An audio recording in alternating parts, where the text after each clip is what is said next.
Olá! O Centro de Excelência em Direito inicia agora o seu programa O Ponto da Questão. Hoje temos a honra de receber aqui o professor Dr. Guilherme Tander Jardim, que é advogado há mais de 20 anos, mestre em processo civil, possui doutorado também em processo civil na Universidade Roma Tre, na Itália. O professor está aqui hoje no Centro de Excelência em Direito para ministrar aulas na pós-graduação do novo Código de Processo Civil, trabalhando a questão das nulidades e das ações rescisórias. Professor, seja bem-vindo. O programa de hoje tem um tema muito interessante. Nós vamos falar sobre a execução de alimentos no novo Código de Processo Civil. Existe toda uma problemática por trás da execução de alimentos, porque nós vivenciamos no dia a dia situações onde uma pessoa necessita receber alimentos para sua subsistência e muitas vezes tem uma dificuldade muito grande em receber esses alimentos do devedor.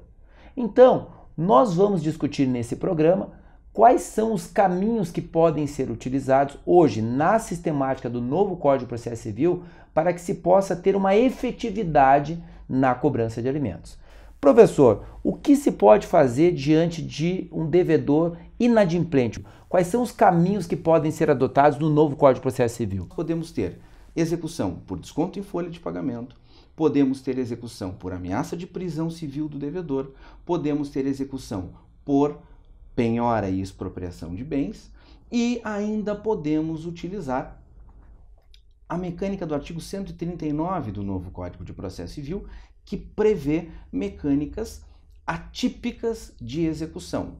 Se nós optarmos pela execução por desconto em folha de pagamento, temos algumas questões interessantes. Quanto podemos descontar do devedor que tem uma fonte de renda absolutamente regular?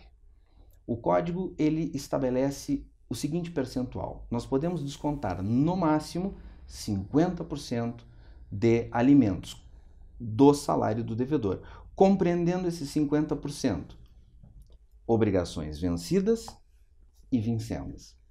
Mas o salário pode ser afetado? Sim, o salário pode ser afetado. O código prevê a possibilidade de penhora de salário e desconto em folha para pagamento da obrigação alimentar. Professor, então, quando o credor de alimentos vai buscar a satisfação de seu crédito, o que pode ser buscado no patrimônio do devedor? Ele pode, por exemplo, buscar penhorar um bem de família? Isso é possível? Eu não posso, em situação regular, penhorar o imóvel residencial do nosso devedor. Se for uma dívida de um cheque, de uma nota promissória, enfim, do devedor de alimentos, todavia, a residência é penhorável. Isso por força da Lei 8.009 de 90, lá no seu artigo 3º.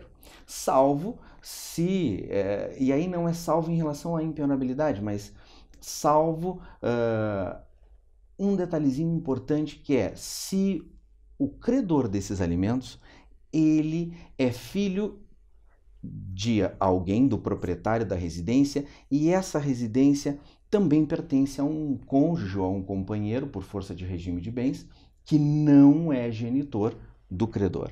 Então, se penhora o imóvel residencial, se leva à expropriação e se reserva a cota relativa à ameação do proprietário não devedor dos alimentos. Isso nós enxergamos com bastante clareza lá no artigo 3º, como disse, da Lei 8.009 de 90. Além dessas medidas típicas, que é a busca da satisfação do crédito pelo patrimônio do devedor, existe alguma outra medida atípica que possa ser tomada no sentido de obrigar o devedor a cumprir a obrigação? Que medidas são essas? Possibilidade de fixarmos multas para o devedor ser compelido, ser constrangido a pagar o débito, as famosas astrentes. Podemos também ter a possibilidade de o juiz trabalhar com a restrição de documentos do devedor. Já existe alguns julgados, inclusive no Tribunal de São Paulo, né? Restrição de carteira de motorista, restrição de passaporte do devedor. Claro, isso é tudo muito novo e acaba trabalhando numa certa medida com direitos fundamentais e são matérias que vão acabar inexoravelmente sendo levadas às cortes superiores para que haja uma uniformização desses entendimentos.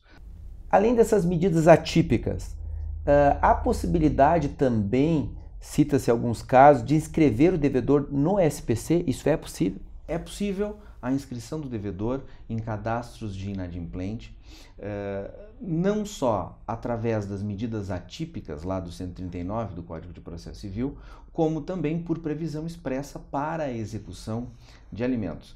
E é uma mecânica que tem especificamente muito sucesso naqueles devedores que têm na sua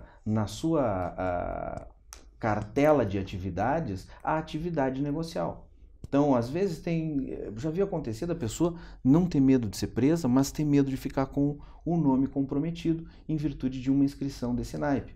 Existe um prazo prescricional para que o indivíduo possa ingressar com a ação de alimentos? Qual é o prazo máximo que o indivíduo pode ingressar com uma ação de alimentos? Para as execuções patrimoniais, o prazo prescricional é o de 2 anos a partir do momento em que estão se vencendo as obrigações alimentares no tempo. E isso nós encontramos lá no artigo 206 do Código Civil. Imaginem que o pai tenha sido condenado a pagar alimentos para o filho e esse filho, com 2 anos de idade, deixa de receber esse pensionamento. E imaginem que, por inércia do credor, por inércia do representante do credor, esses alimentos não sejam executados no tempo. E com 12, 13 anos de idade, esse menino, então, pede que a sua genitora ou o representante legal do momento execute o pai. Não se limita aos 2 anos. Por quê? Porque ele está sob o poder familiar do devedor. Então, tomem muito cuidado em relação ao 197 e 198 do Código Civil, que efetivamente faz com que o débito alimentar devido já e não pago não prescreva. Professor, com relação à prisão, qual é o período máximo que alguém pode ficar preso em função da dívida de alimentos? O Código Novo estabelece que o período de prisão do devedor de alimentos é de 1 a 3 meses. Bem, o que ocorre é o seguinte, que a lei de alimento, a vetusta antiga lei de alimentos, lá a lei 5478 de 68, estabelece no seu artigo 19 que o devedor de alimentos pode ser preso por até 60 dias. E hoje nós temos esse problema sério. E é um problema que acaba gerando uma quantidade muito grande de julgados distintos de tribunal para tribunal e até mesmo dentro do mesmo tribunal. Mas o fato é que, seja de 1 a 3 meses, seja de até 60 dias, é importante que nós tenhamos em mente que não se trata de uma punição essa prisão. A prisão é uma mecânica coercitiva, é para estimular o devedor a pagar. Muito bem. Uma questão interessante que deve ser observada nesses casos, na questão da prisão do devedor de alimentos, é que quando o indivíduo é preso por dever alimentos, a família, se ele for um indivíduo segurado da Previdência Social, que seja de baixa renda, a família consegue, inclusive, durante o período que ele está preso, receber o auxílio reclusão.